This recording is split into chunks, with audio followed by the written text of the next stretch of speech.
আসসালামু আলাইকুম। আমরা এই মসজিদে নামাজ আদায় করছি, কুরবানির নামাজ। যাই হোক, ঈদুল আজহা নামাজ সম্পন্ন করতে পারছি, এই জন্য আল্লাহর কাছে শুকরিয়া আদায় করি, আলহামদুলিল্লাহ। এখানে কোতাতিঙ্গি বাজারের পাশে এই মসজিদটা অবস্থিত। খুবই ভালো লাগলো। এখানে ইন্দোনেশিয়া, মালয়েশীয়, বাংলাদেশি, পাকিস্তানি সবাই একসাথে নামাজ আদায় করলাম, আলহামদুলিল্লাহ।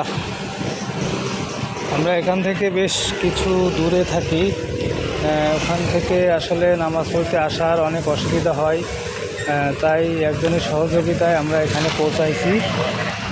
আমাদের জন্য দোয়া করবেন, আমরা যেন সঠিকভাবে নামাজ কালাম পড়তে পারি, আলহামদুলিল্লাহ।